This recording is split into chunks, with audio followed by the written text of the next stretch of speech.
Yes, it's Tales from the Jails with John G. Sutton. I'm going to talk today about celebrities and extremely rich people who find themselves in prison. You know, people like that belly aching Boris Becker. I mean, obviously, he pulling some strings there because he got out after, less than a third of his sentence?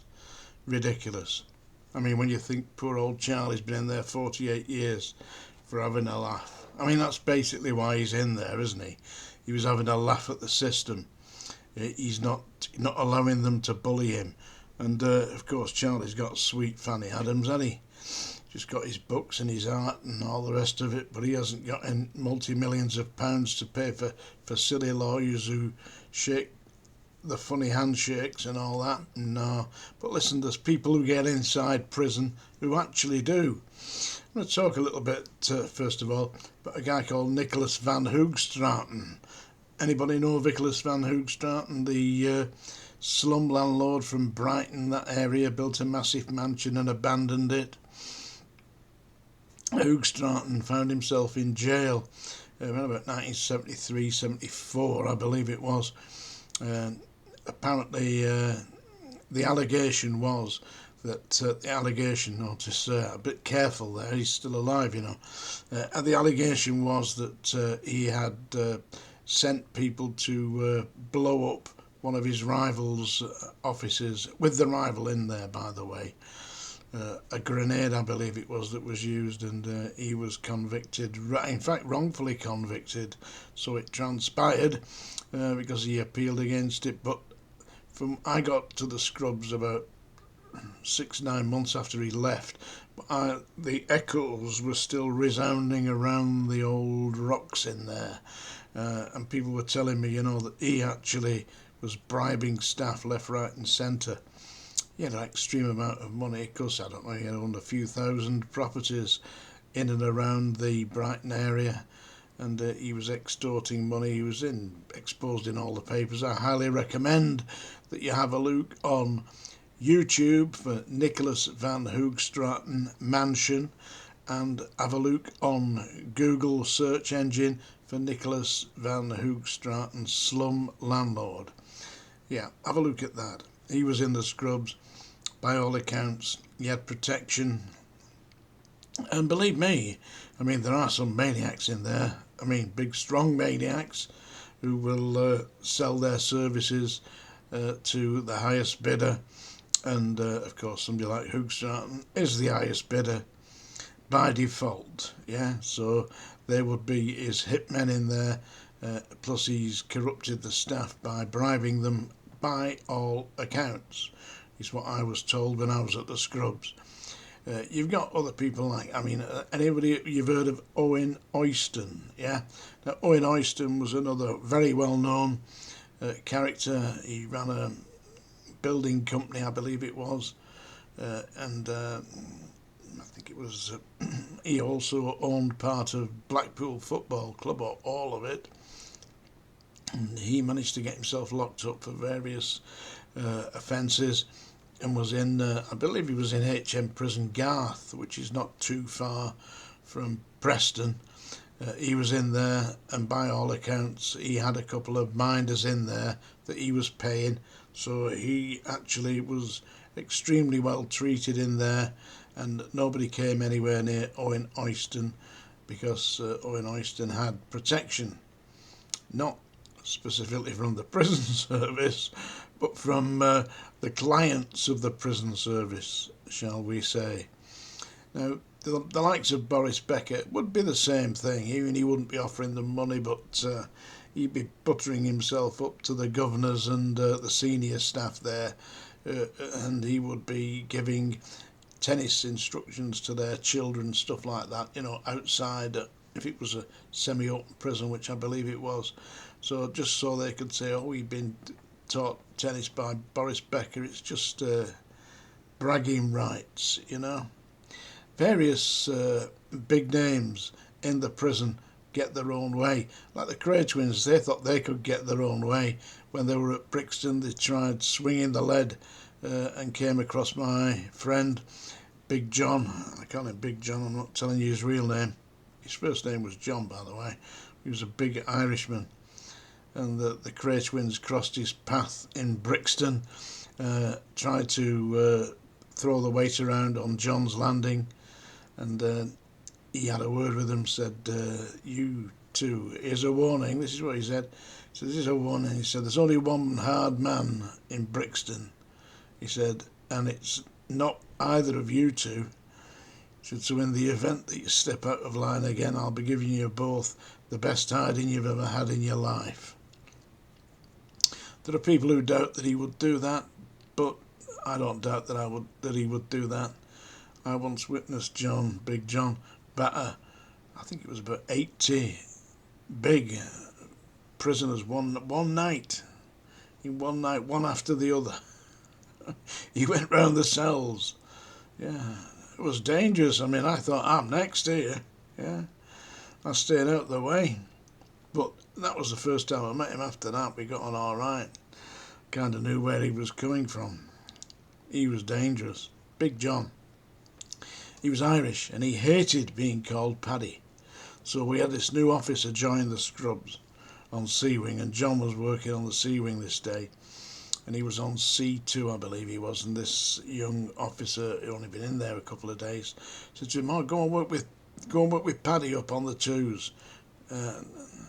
So he went up onto the twos on C2 landing, and he went up to Big John and said, "Hiya, Paddy, I'm here." Next thing you know, bang, bang, clatter, bang, this young officer came flying down the stairs. Big John had flung him down the stairs. Yeah?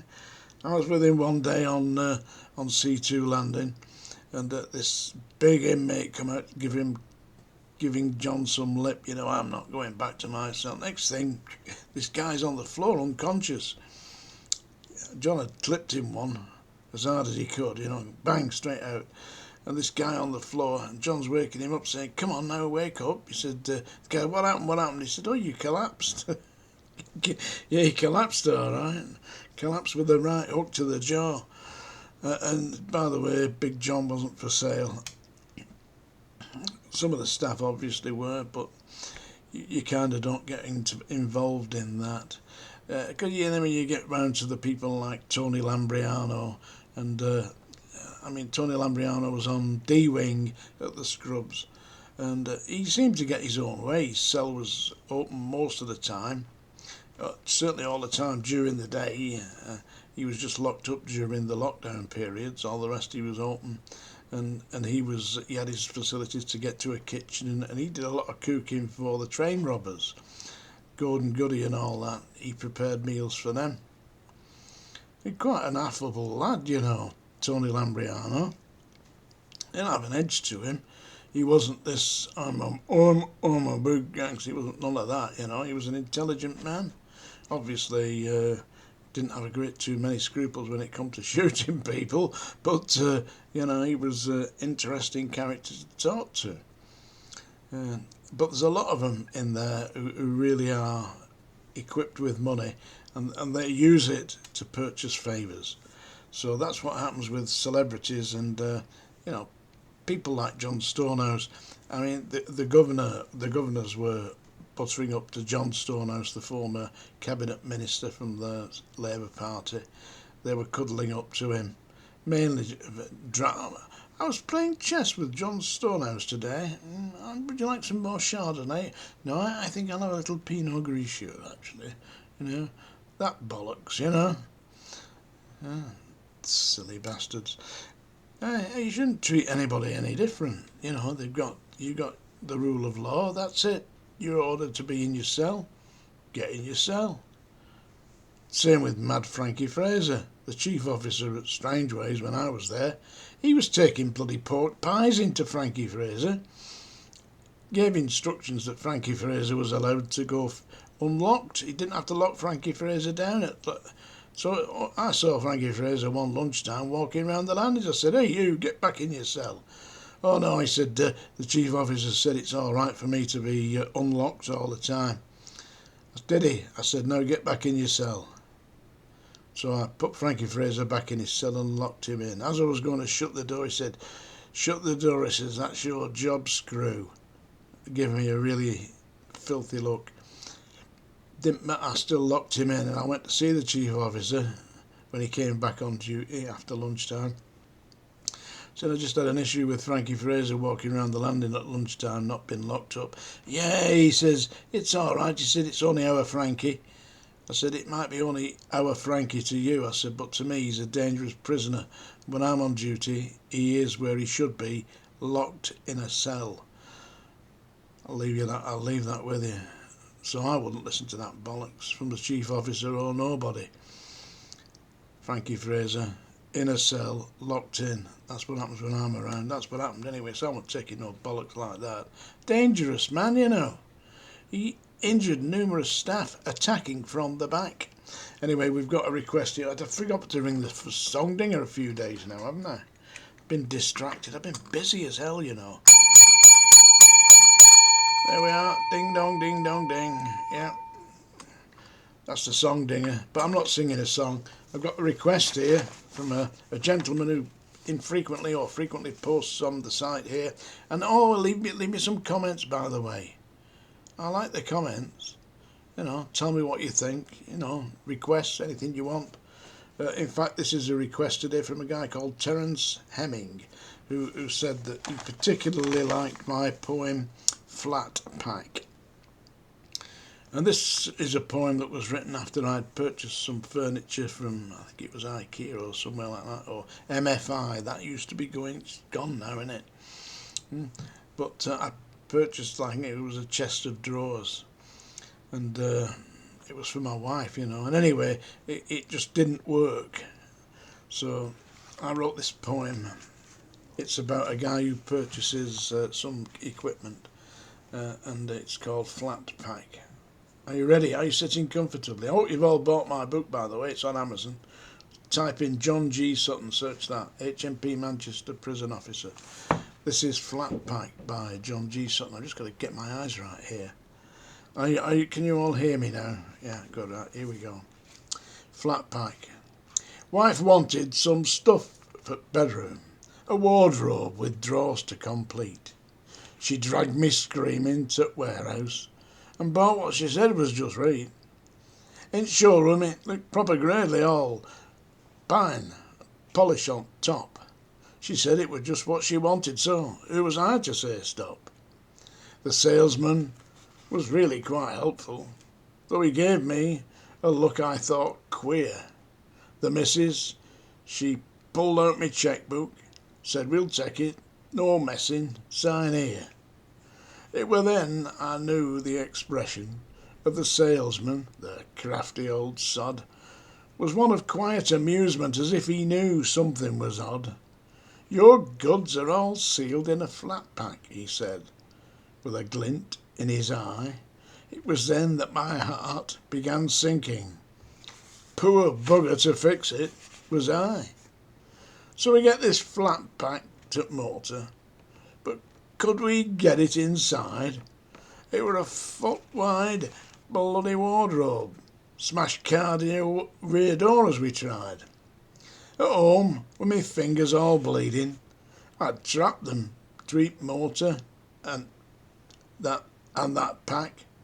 I were already wishing and praying she'd let me take bugger straight back. But my troubles had not even started.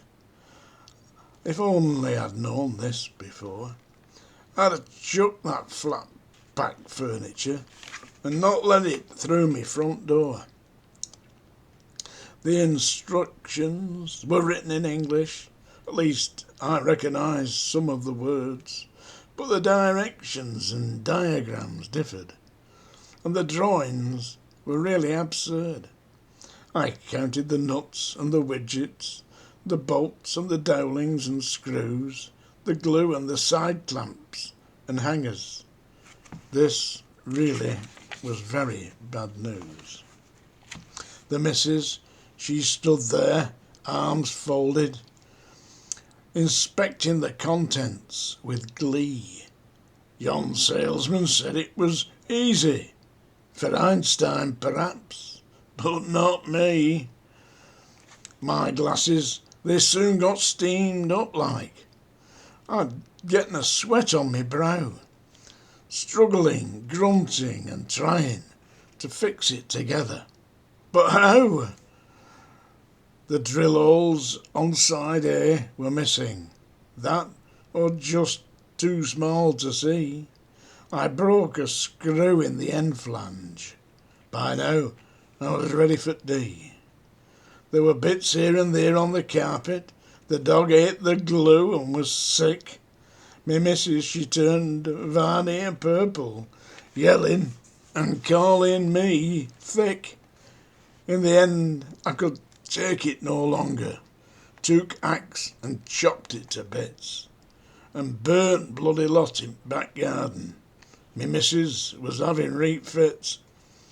Then I went to best shop in city and bought new again off the floor. It were all fitted, put together. No flat pack for me anymore. We get that new stuff in our bedroom, a wardrobe with drawers fitted in. And if I can fathom flat packing, that's a better mon than me, Gunga Din. There you go. That was Flat Pack by John G. Sutton, who was a brilliant author, by the way, who's written this book. Yes, folks, HMP Manchester Prison Officer. There's his name at the bottom. He's a very nice chap. He's getting a bit old now, like. White beard, but no more flat packing. Hope you enjoyed that. Terence Hemming, that was dedicated to you, mate. And thanks to all the people who make nice comments, and to all those who make insulting comments as well. Because I don't mind. What was it Brian London said when he fought Muhammad Ali? He said, he can't insult me, I'm far too ignorant. That's it. Happy days.